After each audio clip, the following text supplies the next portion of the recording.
নমস্কাৰ। শ্ৰদ্ধাৰ কবি হীৰেণ ভট্টাচাৰ্যদেৱৰ মৃত্যু দিৱস উপলক্ষে তেখেতলৈ সশ্ৰদ্ধ প্ৰণাম জনাই তেখেতৰ এটি কবিতা পাঠ কৰিবলৈ লৈছোঁ। কবিতাটিৰ শিৰোনাম মোৰ দেশ। মোৰ প্ৰাণৰো প্ৰাণৰ, মোৰ কাণৰো কাণৰ, মোৰ দেশ। মোৰ প্ৰতিটো কামেই, মোৰ প্ৰতিটো চিন্তাই এই দেশৰ বুকুত ৰচে শইচ সোণোৱালী ভৱিষ্যতৰ সপোন।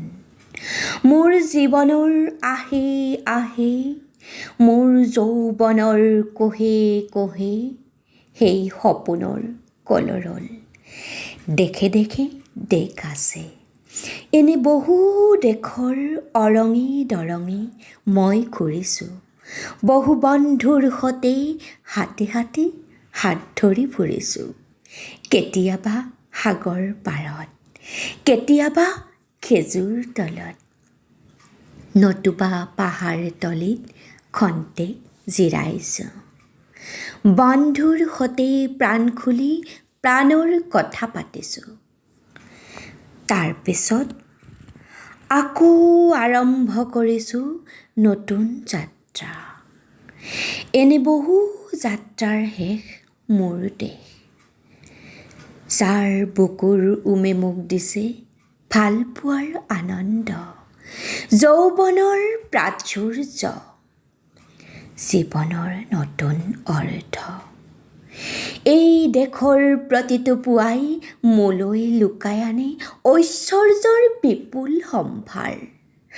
প্ৰতিটো সন্ধিয়াই বৈ আনে স্নিগ্ধ ফুলৰ সুবাস। প্ৰতিটো ঋতুৱেই মোক দি যায় জীৱনৰ আশীৰ্বাদ। এই দেশৰ বাবে মই জীয়াই আছোঁ, এই দেশৰ বাবে মই জীয়াই থাকিবলৈ মৰণপণ কৰিছোঁ। ৰনোৱা বনোৱা হালোৱা এই সকলোৰে মাজত মই আছোঁ মোৰ দেশৰ বাবে। অনৈক্যৰ মাজত ঐক্য হৈ, বিৰোধৰ মাজত সংহতিৰ সম্ভাৱনা হৈ মই আছোঁ। জীৱনে মৰণে শয়নে সপোনে এই দেশৰ আহ্বান মই শুনিছোঁ। শত্ৰু মিত্ৰ সকলোকে মই চিনিছোঁ। সিহঁতৰ অন্তৰ মই বিশ্বাসেৰে চিনিছোঁ। শান্তিৰ চৰাইজুৰিক আজলি ভৰাই মই দিছোঁ। ভঁৰালৰ এমুঠি ধান, পৰাণৰ একোটি গান, আৰুতো মোৰ একো নাই। মোৰ দেশ মোৰ কল্ললিত সপোনৰ উত্তাল তৰংগই মোক লৈ যায় গভীৰৰ পৰা গভীৰতললৈ, আদৰ্শৰ কঠিন পৰ্বত মূললৈ। ধন্যবাদ।